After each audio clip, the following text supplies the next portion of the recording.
Bonjour à tous et bienvenue sur notre chaîne YouTube, la chaîne de Ligne Droite. Je vous invite à vous abonner à cette chaîne, à aimer, à partager, à commenter ces vidéos. C'est très important pour notre référencement et c'est une manière de nous soutenir. Merci à vous tous. Et nous retrouvons François Bousquet. Bonjour François Bousquet. Bonjour Clémence. Vous êtes rédacteur en chef de la revue Éléments, directeur de la Nouvelle Librairie et vous nous proposez cette chronique Marine a rassuré, Macron a assuré, malheureusement. Oui, malheureusement.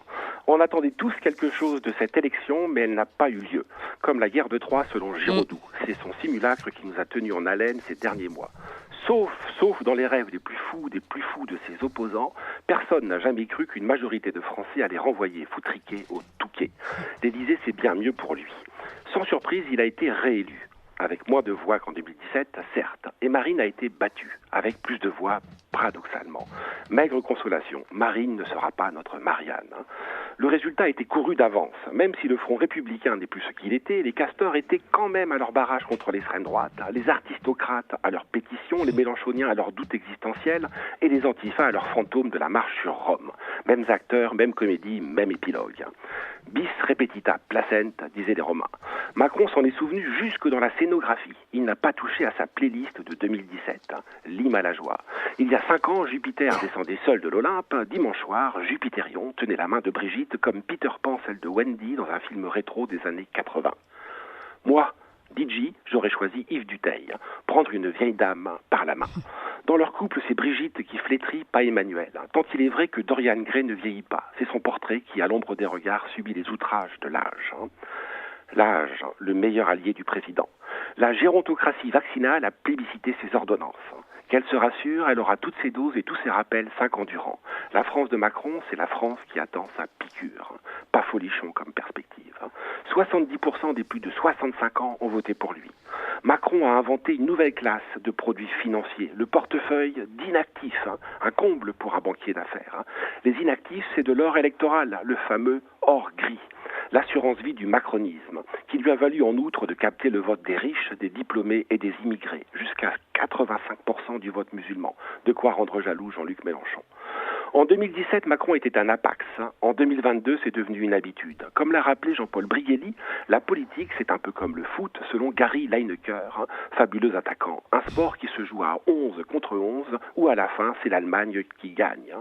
La Bundesbank, si on préfère, ou Ursula von der Leyen, ou Jacques Delors, ou Jacques Attali.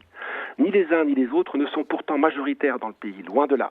Mais aucune majorité n'est jamais parvenue à se cristalliser contre eux, sauf en 2005, rappelez-vous, avec le non au référendum sur le TCE. Notre drame politique et historique vient de l'incapacité à recréer une pareille coalition. C'est ce que Marine a cherché à faire, en vain. Une telle coalition est désormais chimérique. À peine 20% des électeurs de Mélenchon ont fait le choix de Marine au second tour. La gauche a toujours plus pris au sérieux le clivage droite-gauche que nous. Il est chez elle de l'ordre de la barrière des espèces. Florian Philippot, qui la croyait poreuse, cette barrière des espèces en 2017, en a fait son deuil. Pas Marine. S'il y a pourtant quelqu'un qui devrait savoir que les chiens ne font pas des chats, c'est elle. Au premier tour, elle a mené une campagne du tonnerre, dans les campagnes justement, avec la placidité de Jacques Chirac en 1995. À la fracture sociale s'ajoutait la fracture territoriale, du velours pour elle. Elle a serré des mains, tâté du cul des vaches et pris des nouvelles du petit. Elle parlait comme la rédactrice en chef de 60 millions de consommateurs. Quel est le meilleur rapport qualité-prix ? Mon programme, répondait-elle en sortant sa calculette. Elle était imperturbable. Et elle était certainement la seule à avoir la certitude d'être sur la bonne ligne. Cela s'est senti. Elle a tracé son bonhomme de chemin comme dans une fable de Jean de La Fontaine. Rien ne sert de courir, il faut partir à point. La tortue, c'était elle, le lièvre Zemmour, et l'histoire ne finit mal que pour le second. Mais c'est au second tour que celle de Marine s'est arrêtée. Au premier tour, il importait qu'elle rassure. Le second, c'est une autre paire de manches. On ne rassure pas, on assure. Ce qui n'est pas exactement la même chose. Elle a excellé dans un registre, échoué dans l'autre. Le débat, c'était son oral de rattrapage 5 ans après. Elle l'a planté.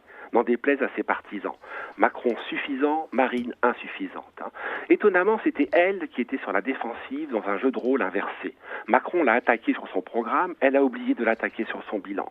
Or, la stratégie de l'évitement, quand on est challenger, c'est la défaite assurée. Point besoin d'avoir lu Sun Tzu pour le savoir. Pour le plaisir, je cite l'auteur de l'art de la guerre. L'invincibilité se trouve dans la défense, la possibilité de victoire dans l'attaque. Ah, Sun Tzu, c'est beau comme une frappe chirurgicale. Aristote aussi, dans un registre différent. Dommage qu'Aristote n'ait pas pu assister au débat de l'entre-deux-tours. Il nous aurait conforté dans notre détestation de Macron. De tous les signes distinctifs qu'Aristote attribue aux très riches, le plus significatif, c'est l'arrogance. Les Grecs appelaient cela l'ubris. Et l'ubris de Macron semble sans limite. Nous avons 5 ans pour la lui faire payer.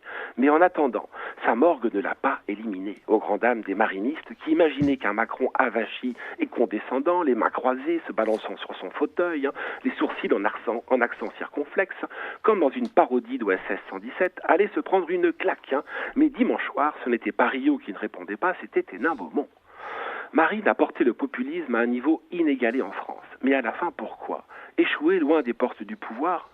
Pouvait-elle seulement gagner le fameux plafond de verre ? Mais le plafond de verre est en acier. On ne va pas le percer à la bienveillance. Elle n'est d'ailleurs plus à l'ordre du jour. Zemmouriens et marinistes ont décidé de s'invectiver en prenant à témoin la terre entière. Un grand classique des extrêmes. Et j'emploie l'adjectif à dessein. Le propre des extrêmes, de droite comme de gauche, c'est d'avoir un mode de reproduction à la fois complexe et primitif, le scissionnisme congénital. Ou pour parler le langage de la biologie, la scissiparité, c'est-à-dire la reproduction d'un même organisme qui se scinde à l'infini en autant de groupuscules et de corpuscules irréconciliables. Difficile d'y voir clair à la fin, même au microscope. Et le microscope risque de devenir important pour nous. C'est l'échelle de grandeur qui servira à mesurer le poids du RN et de Reconquête dans la future Assemblée nationale. On aurait préféré un télescope. Merci beaucoup François Bousquet, rédacteur en chef de la revue Éléments, directeur de la Nouvelle Librairie et toujours cette plume acerbe, on va dire, contre notre nouveau président élu pour 5 ans. On aura encore le temps d'en parler ensemble. Merci beaucoup François Bousquet. Vous appréciez cette émission ? Alors aidez Radio Courtoisie à en produire d'autres en indépendance totale. Rendez-vous sur soutenir.radiocourtoisie.fr. Merci d'avance.